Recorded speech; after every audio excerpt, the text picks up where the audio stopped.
We'll jump into our Canadians abroad now, and it was a big time for Canadians in Europe as the European seasons draw to a close. Promise David, the story of Sunday. He comes off the bench, scores 2 goals 23 and 24 this season for Royale Union Saint-Gilloise, clinching their first Belgian title since 1935 in a 3-1 win over Ghent.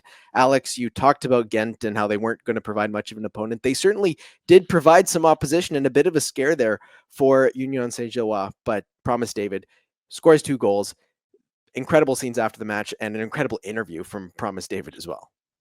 Just what a day. Like, what a day. And honestly, I love how it all turned out. And like, shout out to Promise David. I just want to say, for many reasons, and we'll give him his flowers, but for this, he's been the starter for the last like 4 months. It was because earlier in the season he wasn't a starter. He earned his starting spot. He loses it in the championship round in the form of his life. All of a sudden it falls off. He misses a penalty. His confidence goes. He goes to the bench. That kind of could have been his season. And you're like, oh, it was a decent season. Good way to end. No, off the bench the week before, scores the header. We spoke about it on Canadians Abroad. This time comes off the bench, title decider, 1-1 game. What does he do? Takes the team, puts it on his shoulders, scores an incredible goal with his right foot, and then a fantastic header, clinches it, becomes the hero. For me, I will always love that with a player when you have the mentality that you have a setback and you bounce back from it. Yet that's kind of been the Providence David story arc. The funny thing is, I looked 12 months ago on this day when it was May 25th when he clinched the title. He was in between Estonia games. It was an in-between period, and he was getting ready to score his however many goal in the Estonian league.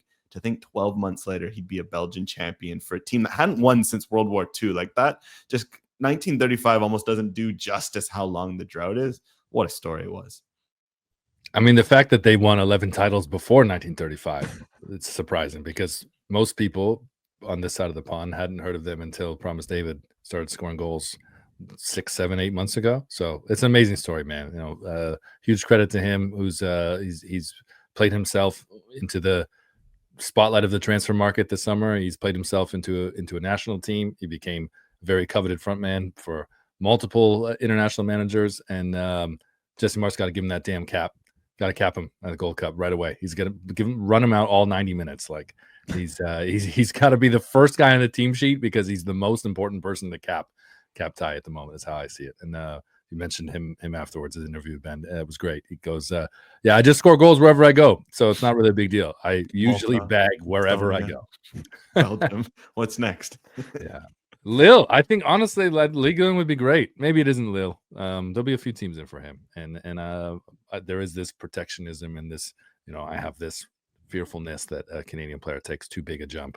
I think Tejan Buchanan right now is probably the best example of that, and so I wouldn't want to see Promise David show up at Napoli as they get a new manager with Antonio Conte returning to Juve, whatever, and they try to replace. The Lukaku replacement. Come on. Yeah, that's what I'm saying. I feel like that's a lot of pressure for anyone right now, and I'd be worried that Promise David may not live up to that. Although he may exceed it, he exceeds and bags goals wherever he goes. So maybe I should have more faith in Canadians. It was certainly awesome to see him drape himself in the Canadian flag amid their celebrations as well. And that interview will go down in Canadian soccer history. So shout out to DAZN for getting him in that moment. But do you think that was his last game in Belgium? Could he stay at RUSG or potentially, another stepping stone club in Belgium, like a Bruges or one of the bigger teams? But when you look at his situation, what league stands out? And was that his last game in Belgium, Brendan? I mean, hey, they're playing in the Champions League, so they have a chance to keep him. I think that they certainly would offer him a pay rise if they haven't already attempted to do so. And there will be several teams in for him and maybe some big teams that are also in the Champions League and big leagues. But it will come down to minutes. It will come down to form. It will come down to comfort. Maybe he does love Belgium and he'd like a bigger step in Belgium. But also I think he's going to realize that within the last 6 months, literally the entire world has opened to him as a Canadian international now. And one of the most talked about strikers in one of the top 10 leagues in Europe. So he'll have his options. I would be very surprised if he is playing for Union Saint-Gilloise at the start of the season. But who knows? Could be one of those situations where he starts there, his form is great, and he makes a January move. Or he could be someone that intentionally is like, I'm comfortable here. I don't want to rock the boat before 26. Let me just see how things go and wait it out. And maybe January is another assessment point. And when you look at potential destinations for Promise David as well, let's assume that he's making a move. Where would you like to see that move be, Alex? There's been rumors of Paris FC. There's been rumors of Lille. We got a question from Craig Kennedy suggesting Lille or Paris FC, or a bid to stay in the top flight for Paris FC, fighting for a title with Lille, staying in Belgium. What would you like to see for Promise David next season if he is to get a move? Yeah, well, I think what's worth remembering with this is that Union Saint-Gilloise, sometimes players will be at a club and, there kind of needs to be a threshold met where the player performs at a certain level, an offer comes in, etc. Union Saint-Gilloise will not care. If the right offer comes in for Promise David, they will sell him. And there's no, not even in a disrespectful way. Like, they knew that. That's when they brought him in. And the reality is they'll find some dude playing in the Moldovan league or some guy playing out in, pick it, and they will replace him. That's why their club model works so well, because it's worth noting Dennis Undav, now playing in Germany, had an excellent season, made the Euros, went to Brighton for a bit. They sold him after 2 years with the club, won in the second division, helping them get up. He had one great season in the first league, gone. Money come in. We talked about Boniface. One season where I think he was statistically worse than, like, in goal wise than Promise David was, gone. So I think that's worth noting that if the right offer comes in, I think the right offer will come in, because the thing with Promise David isn't just the goal scoring record, it's everything else. It's the size, it's the fact that he'll be able to adapt to any league, his technical skills. I think that there will be room. I love the French shout, just because I think we've seen it's a great developmental step.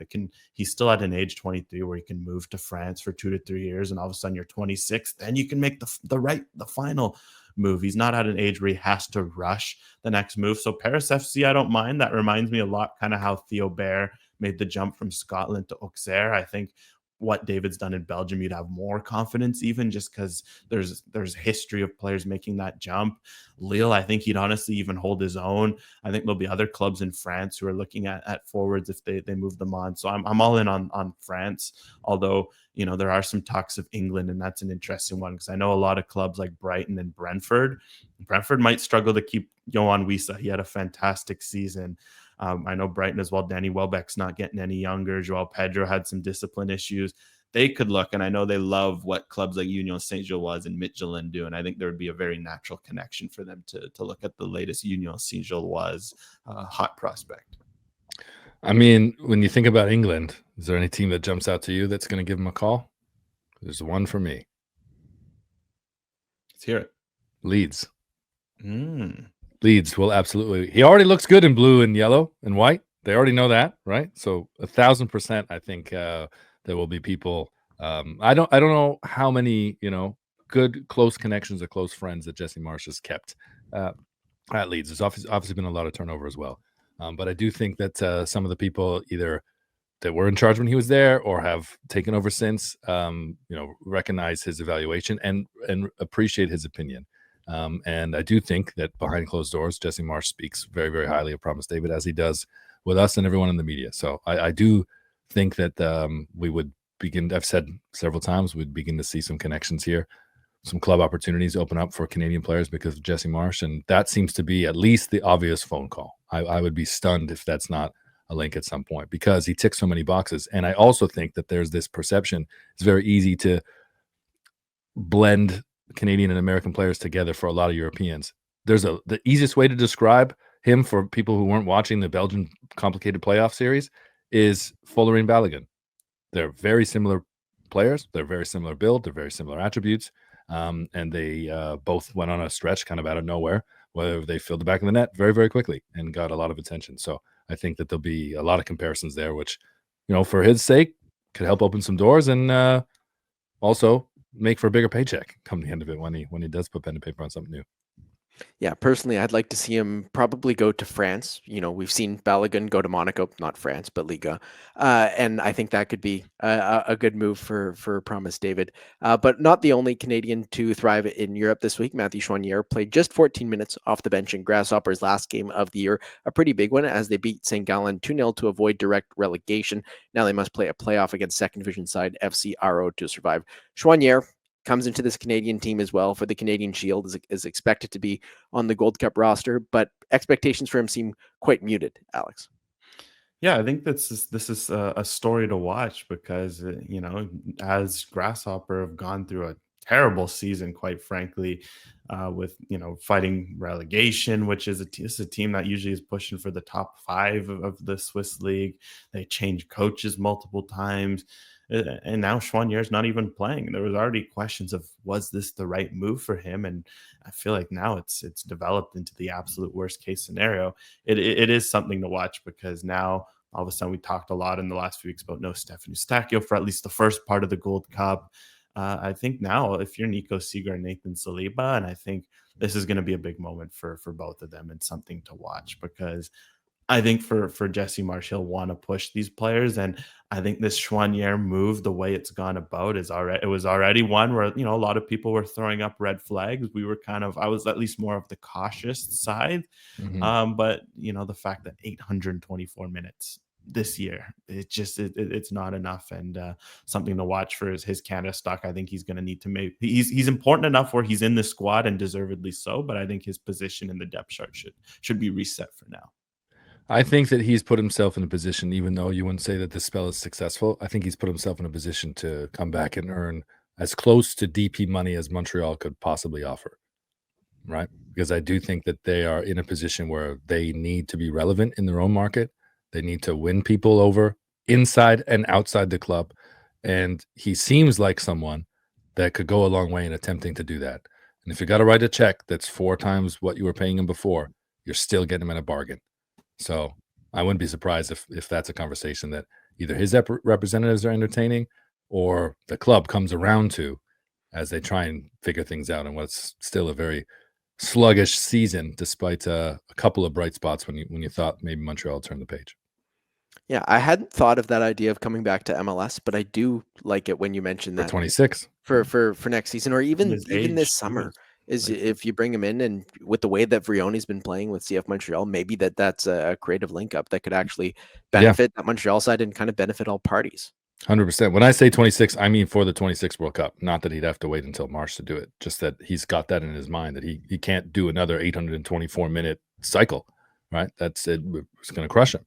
well, the part of the move to Grasshopper, right, is that we were talking about maybe he sees it as a transition. And the fact that it's hard to think a transition is going to happen. I suppose he can stay, but that's like you mentioned. Is it going to be a risk where it ends up like this? So it is a very good point. I got one more Promise David shout talking about like not taking a move too big, right? And I do think that he could step into Ligue 1. I do think that actually Paris FC is a unique situation because although they have a lot of money, they're still a newly promoted unknown team that is happy to be the disruptor without the pressure of needing to challenge for the title this season. So that would probably be my favorite shout for him. But here's a Belgian connection and a situation that I think could be good. Southampton have been relegated. But they've hired Will Still, everyone's favorite non-English English-speaking manager, who is Belgian and who's great French. who's come from Lens, mon Dieu. It's like you're like throwing a Lens. lens. Lens, mon Dieu, Lance Armstrong. Okay, Will Still would be very smart to pick up the phone at least and be like, "Hey, we're going to be in the Premier League next year. What do you think about coming to England and learning it through the eyes of the championship?" Because he would be a lethal championship striker. He would be phenomenal in that league. It'd be a lot of work. And if he was 26, I would say don't even consider it. But given his age, given his trajectory, given the experience that he lacks in some areas, a year in the championship for a team that's contending for promotion, that would be really exciting, particularly under that manager. Yeah, I think that could certainly be fun, but a big week and big season for Canadians overseas, and we'll see what's to come in the off season.